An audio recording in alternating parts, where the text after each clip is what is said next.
d'état-major général des armées.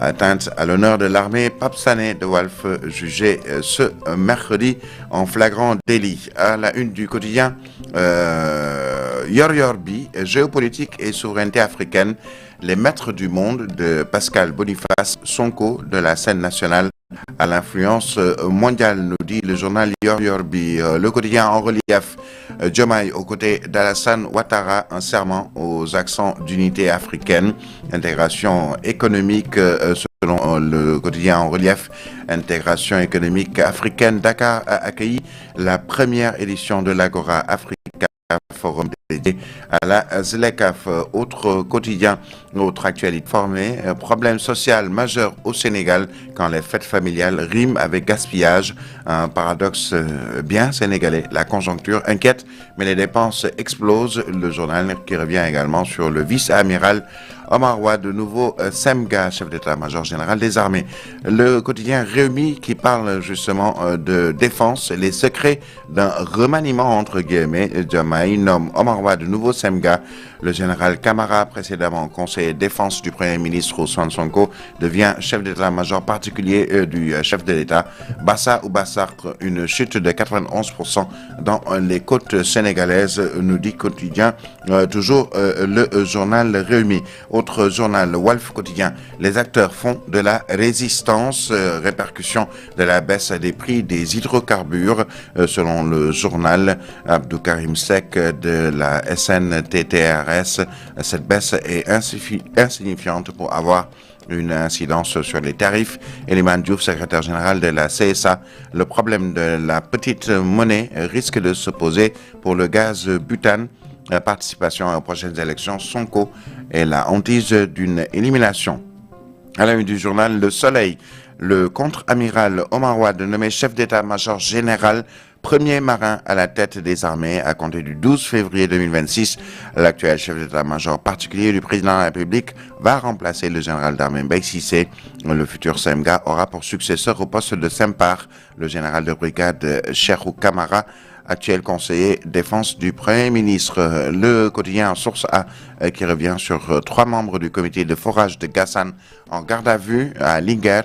Voici ce qu'on leur reproche. Et puis après la sortie musclée du leader de PASTEF concernant la justice, le tacle appuyé de TAS Thierno Alassane Sall à Sonko. À la une de Direct News, Badara Gadiaga, 150 jours en prison. Une voix qui manque aux Sénégalais, titre le journal. Le quotidien Enquête, lui, nous parle de lutte contre l'immigration irrégulière, les effets du tout répressif, prise de fonction, le nouveau Semga aux commandes. En février, le général Mbaye Cissé part la tête haute. À la une du journal Le Point Info, Mimi Touré rend hommage au général Mbaye Cissé, un modèle de sens républicain. Le quotidien Sud Quotidien avec enseignement supérieur entre massification, bourse généralisée et réforme LMD, les ressorts d'une crise. Le journal Libération, lui, qui nous parle de l'opposition de Woodside après le redressement du fisc, le dernier round d'un bras de fer à 41,467 milliards de francs CFA. À la une du quotidien LAS, UCAD, bourse en tension, 3,8 milliards. Pour éteindre l'incendie au Marois de Nouveau Semga, un marin à la tête des armées. Le journal L'Évidence avec la rupture totale avec la médiocrité. Déthié Fall fixe le cap pour 2026 et Delphine Diatta de Gumsabop, la vérité inavouée sur la baisse du prix du carburant. Le quotidien Les Échos avec cette crise universitaire, l'État se bouge. Omar Pène 6 mai, l'État engage près de 4 milliards de francs CFA pour désamorcer la crise. Le recteur plutôt appelle à la reprise des activités pédagogiques et scientifiques. Omar Pène, lui, de dire « J'ai entendu les étudiants, je relayerai leurs préoccupations ». Le fils de Madiambal Diagne parle après sa libération. Serigne Saliou Diagne dénonce une persécution et évoque le destin. Le journal Le Quotidien, justement, avec le nouveau Semga. Omar Wade nage jusqu'au sommet. Le vice-amiral est le premier officier de la marine à occuper ce poste et remplace le général Mbaye Cissé en février, après sa sortie de prison. La lettre de remerciement de Serigne Saliou. L'Observateur qui revient sur les armées avec le général d'armée Mbaye Cissé enquête sur une carrière d'exception, une histoire jamais racontée. Et puis la transmission du flambeau de Semga à un autre géant de l'institution, le vice-amiral Omar Wade, une page d'exigence et de professionnalisme qui se referme. Le ministre des Infrastructures à l'épreuve du terrain d'Etiefal. La stratégie derrière le discours et la méthode. Le quotidien Tribune qui revient sur l'indemnisation des ex-détenus et victimes de Pastef. Maïmouna Diaye avoue un détournement d'objectifs pour les 5 milliards de francs CFA. Le quotidien Point Actu avec les relations médias et pouvoir. Pastef a-t-il capitulé face à l'appel au boycott de la TFM et de la Sen TV? Vendredi, le directeur des bourses, membre de la MONCAP, était à Diakarlobi, Evelyne Manjouba, coordinatrice de la Sen TV, de dire un mauvais procès est fait à certains organes à qui l'on reproche le déséquilibre dans le traitement de l'information. À la une, donc, toujours de Point Actu, le gouvernement fait un pas de près de 4 milliards de francs CFA, tout ceci pour régler la crise universitaire. Le Point Actu qui nous parle également de mouvement. Le vice-amiral Omar Wade, nommé chef d'état-major général des armées, et remplace le 12 février le général Baye Cissé qui sera à la retraite. Les quotidiens sportifs à présent avec Réumi Sport, Cannes 2025. Assad, la mascotte officielle de la compétition dévoilée, présidence de la Fédération sénégalaise de lutte, la liste provisoire des candidats publiée. Le quotidien Tribune Sport, l'AMB, Fédération sénégalaise de lutte, la liste provisoire des candidats dévoilée. Premier League, Manchester United recolle à l'Europe. Le Point Actu Sport, la liste provisoire des candidats dévoilée. Une seule femme en liste. Il s'agit là de lutte traditionnelle et lutte avec frappe plutôt. Fédération sénégalaise de lutte, Premier League, Manchester United enfonce Wolverhampton. Le quotidien Record avec la C1, Monaco, Galatasaray à 20h. Jacobs apte à retrouver ses ex. Youssoufa Mbouch défie Pape Matar et puis Women's Basket League Africa 2025.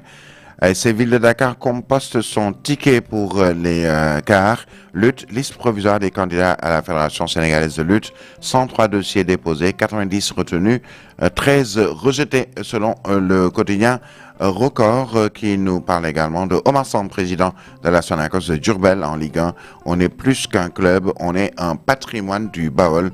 Le journal qui revient aussi sur la CAN 2025. Plus de 2 mois sans compétition. Diarra devrait débarquer en petite forme selon toujours ce journal. Voilà donc pour la une des quotidiens qui nous sont parvenus ce jour.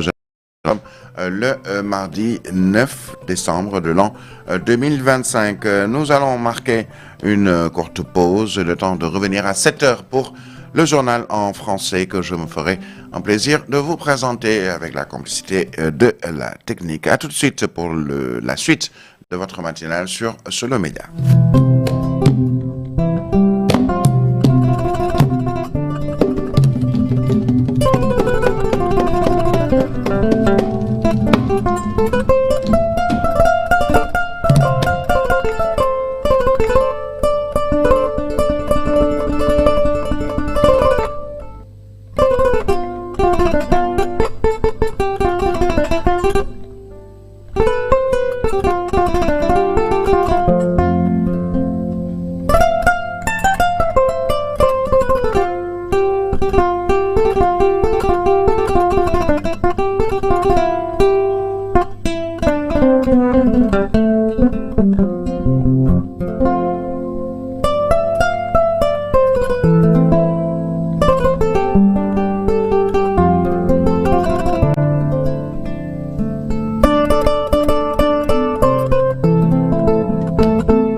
Ensemble pour le renforcement de la coopération.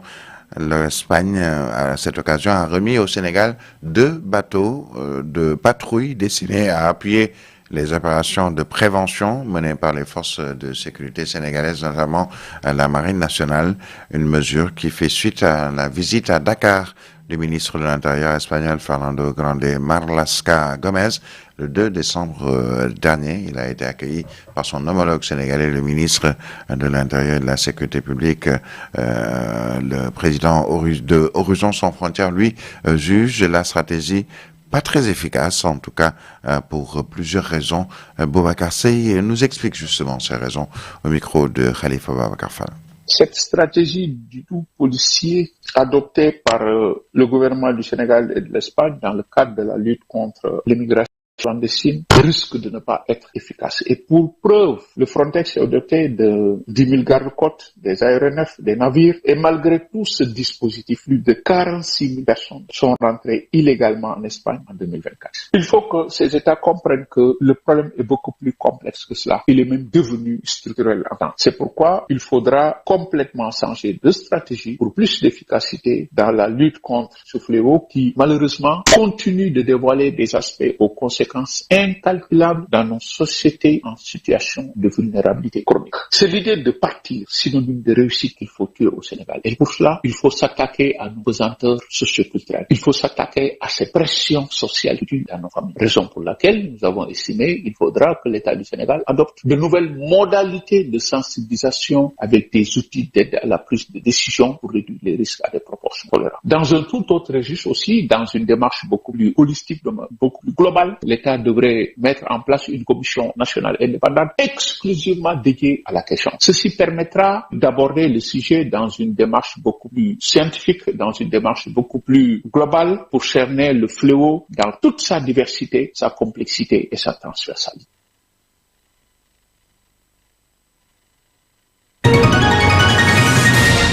Actualité internationale. Frontière l'actualité avec tout d'abord la Côte d'Ivoire. Alassane Ouattara a prêté serment ce lundi pour un 4e mandat qu'il qualifie de transmission générationnelle, réélu avec près de 90% des voix lors d'un scrutin marqué par l'exclusion des principaux opposants au régime. Le président âgé de 84 ans de la Côte d'Ivoire a souligné les transformations du pays depuis 2011 et réaffirmé sa diplomatie d'ouverture dans un contexte régional encore instable. Au Bénin, après la tentative de putsch déjouée, un conseil extraordinaire des ministres s'est tenu ce lundi 8 décembre au palais présidentiel sous la présidence du chef d'État Patrice Talon. La haute hiérarchie militaire et policière était également présente à cette session de crise. Le gouvernement a donné les détails de la tentative de coup d'État déjouée. Selon le gouvernement, la mutinerie menée par des aventuriers est partie de la caserne de Tokbin, à la périphérie de Cotonou. La première étape et l'objectif était de kidnapper ou de neutraliser certains officiers généraux. Ensuite, ils se sont rendus au domicile du chef de l'État, Patrice Talon. Là, ils ont été repoussés violemment. C'est ensuite que l'épisode de la télévision nationale, où ils sont allés pour faire leur déclaration, est arrivé. L'exécutif confirme le soutien de l'aviation du Nigeria, dont les frappes ciblées ont immobilisé des véhicules blindés et mis l'ennemi en fuite. Le gouvernement indique qu'il a fait le choix des frappes aériennes pour éviter les victimes collatérales au sein de la population civile. Le camp militaire où ils se sont retranchés était situé dans une zone d'habitation. Ce site accueille par ailleurs les forces en attente de la CEDEAO, lesquelles sont composées entre autres de soldats nigérians. Il est exactement 7h passé de 27 minutes. Nous allons enchaîner avec la page des sports. Sport sur Africa 7.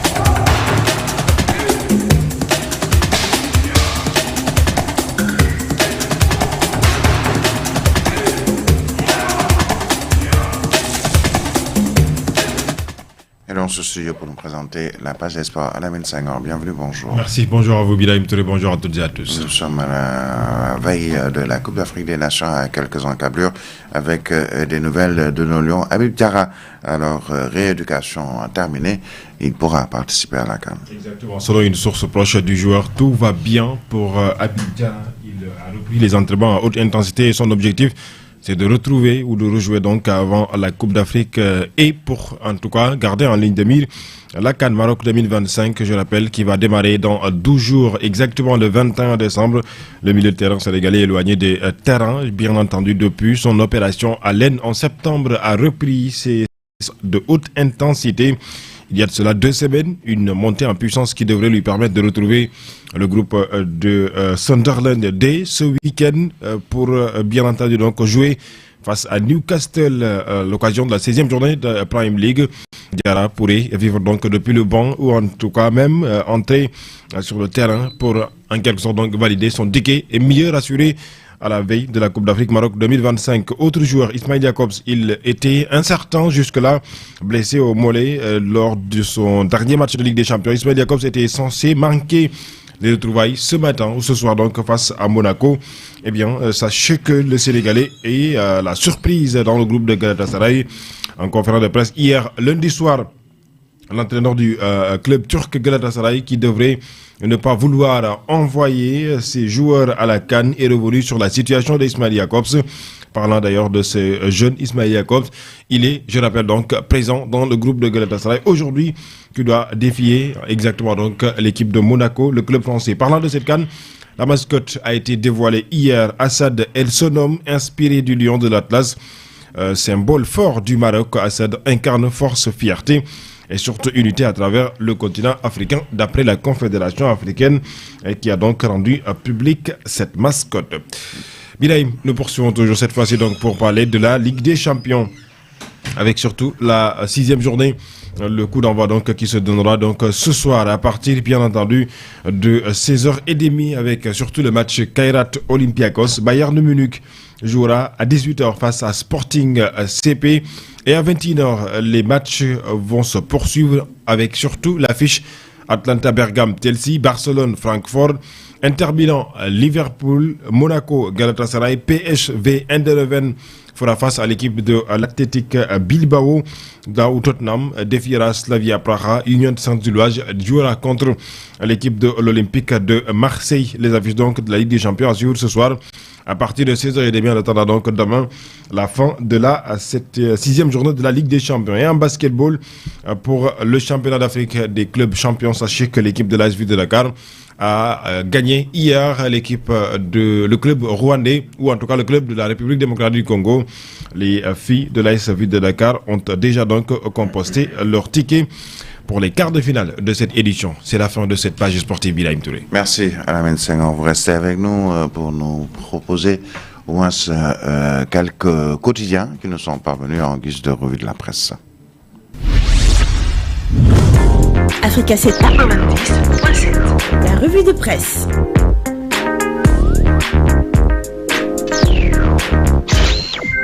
Solo sur Déthié Fall, l'actuel ministre des Infrastructures Déthié Fall qui frappe fort à l'Assemblée. Nous ne sommes pas condamnés à travailler dans la médiocrité, a-t-il dit hier donc devant les députés. Applaudit le ministre des Infrastructures qui a été ferme justement donc devant l'Assemblée nationale hier. Le journal Solo parle de l'armée nationale sénégalaise.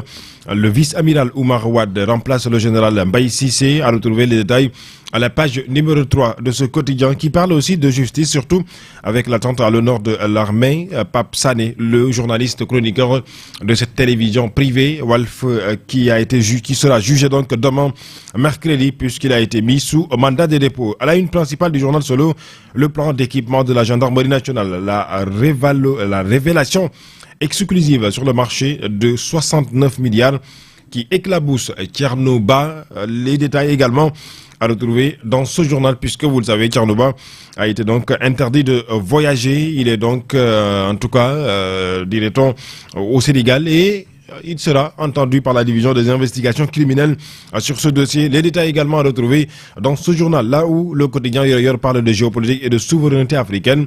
Les maîtres du monde de Pascal Boniface Sonko, de la scène nationale à l'influence mondiale, nous informe le journal Yoyor. Rappelez-vous, il y a de cela presque une semaine derrière, le journal Solo en avait parlé de cette présence du nom du premier ministre sénégalais Ousmane Sonko, leader du parti PASTEF, figure marquante de la scène politique sénégalaise. Dans cette édition du livre Les maîtres du monde de Pascal Boniface. En relief revient sur justement donc la présence du président Bassirou Diomaye Faye hier en Côte d'Ivoire à l'occasion de la cérémonie d'investiture de Alassane Ouattara. Un serment aux accents d'unité africain, dit le journal ce matin. Le quotidien Réumi revient sur la défense, les secrets d'un remaniement, s'exclame mon confrère. Il parle aussi de Barça ou Barsac, une chute de 91% dans les côtes sénégalaises, informe le journal. Wolf Quotidien parle de la répercussion de la baisse des prix des hydrocarbures. Des acteurs font la résistance, informe le journal. Le Soleil à sa une, le contre-amiral Oumar Wade nommé chef d'état-major de général premier marin à la tête des armées, titre le journal ce matin, entre autres informations qui sont revenues également dans les quotidiens ce matin. On y reviendra bien entendu donc plus amplement lors des prochaines éditions, notamment donc à 12h pour vous donner en détail la revue de la presse parue de ce mardi 9 décembre. Mais les quotidiens sportifs ce matin, un coup d'œil donc avec en tout cas sur le journal Record ce matin qui revient sur l'équipe nationale du Sénégal. Je le disais tout à l'heure à l'entame de la page sportive, Habib Diarra devrait débarquer en petite forme à la Coupe d'Afrique Maroc 2025. Le quotidien Record s'intéresse de la Ligue des Champions, surtout la 6e journée qui va se lancer aujourd'hui à partir de 16h30. Monaco, Galatasaray, c'est à 20h. Jacobs apte à retrouver ses ex, nous dit le journal, puis puisque il vient donc du club monégasque, le club français qui lui a donc vendu à Galatasaray. Birahim Touré. Merci. 5 minutes, c'est cette revue une des quotidiens qui nous sont parvenus, qui met un terme à ce journal. Merci à Mohamed Touré qui a assuré la mise en onde. Journal que vous a présenté Birahim Touré. L'information revient avec le journal en Wolof de 8h d'Elhadji Mohamed Mansour Diop, mais un peu auparavant, vous aurez la seconde partie de votre matinale sur Africa 7 Sono Media Group avec la